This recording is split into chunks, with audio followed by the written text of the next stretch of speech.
بسم الله الرحمن الرحيم حير مدحوينه لمبر 364 ansixinta 13 kursi ee lagu kordhinayo golaha aqalka sare ee matalaada gobolka Banaadir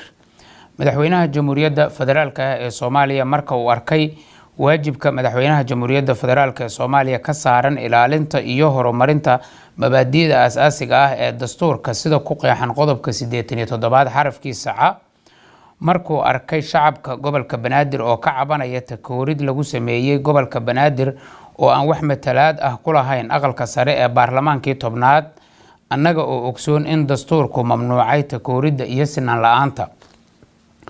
markuu arkay matalaad la'aanta gobolka Banaadir ee aqalka sare ay meel ka dhac ku tahay karaamada dadka ku nool gobolka Banaadir iyada oo faritaanka dastuurku xaqiijiyay karaamada aadanuhu in ay tahay lagu maxadgudbaan markuu arkay go'aankii golaha wasiirada ee dowladda federaalka ah ee 28 Janaayo 2016 ee lagu guddoonsaday qoondaynta kuraasta aqalka sare ee looga reebay gobolka Banaadir deegaanada kuraasta loo qoondeeyay uu lid ku ahaa cutubka labaad ee dastuurka oo qeexaya xuquuqda aasaasiga ah qodobka tobnaad gaar ahaan farqada saddexaad oo si cad u sheegaysa awoodda dawladda waa in aan marnaba loo isticmaalin meel uga dhicid karaamada aadanaha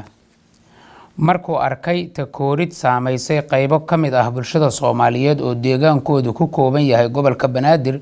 oo sababtay in haba yaraatee matalaad aanay ku yeelan karin aqalka sare markuu garowsaday in dastuurka qodobkiisa 11 ku dhiirigelinayo xukuumadda tallaabooyin sinaan buuxda lagu gaarsiinayo dad ama kooxo horay loo takooray markuu arkay qodobka 22aad ee dastuurka ee ciwaankiisu yahay xaqa ka qaybgalka siyaasadda oo siinaya muwaadiniinta ku nool gobolka Banaadir xaqa in ay wax doortaan lana doorto markuu arkay matalaad la'aanta gobolka Banaadir in ay ka mid tahay caqabadaha hortaagan xasilinta iyo sugidda ammaanka caasimadda Jamhuuriyadda Federaalka ah ee Soomaaliya markuu arkay go'aanka golaha shacabka ee 27 bisha 6 2020 uu ku meel mariyay xeerka matalaada gobolka Banaadir in matalaad 13 kursi ah laga siiyo gobolka Banaadir aqalka sare ee baarlamaanka 11aad marka uu arkay xeerka madaxweyne ee lambarkiisu yahay 38 ee soo baxay 21 bishii shanaad 2016 oo lagu meel mariyay doorashada dadban ee 2016 oo qodobkiisa labaad qeexayo in Muqdisho ku yeelato aqalka sare matalaad oo u qornaa in la ilaaliyo mabda'a dastuuriga ah in aqalka sare ee baarlamaanka ay matalaad ku yeeshaan dhammaan deegaanada Soomaaliya oo ay ku jirto magaalada Muqdisho wuxuu xeeriyay madaxweynuhu xuquuqda matalaada gobolka Banaadir ee aqalka sare waa xuquuq aasaasi ah oo dastuurku siiyay gobol walba oo ka mid ah 18 gobol ee dalku ahaa 1991 sida uu qeexayo qodobka 72 ee dastuurka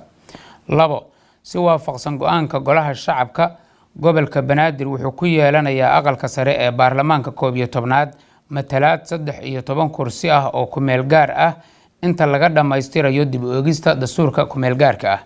3 ra'iisul wasaaraha xukuumadda Jamhuuriyadda Federaalka ee Soomaaliya waxaa la farayaa in golaha wasiirada dowladda federaalka ah ay xiriyaan habraac u gaar ah matalaada gobolka Banaadir oo ay ka muuqato isku dheelitirnaan bulshada Soomaaliyeed 4 diyaarinta habraaca iyo meelmarinta matalaada gobolka Banaadir waa in lagu fuliyaa inta lagu guda jiro doorashada aqalka sare ee baarlamaanka 11aad 5 xeerkani wuxuu dhaqan galayaa marka uu saxiixo madaxweynaha Jamhuuriyadda Federaalka ah ee Soomaaliya Muqdisho 28 bisha 1 2021 madaxweynaha Jamhuuriyadda Federaalka ah ee Soomaaliya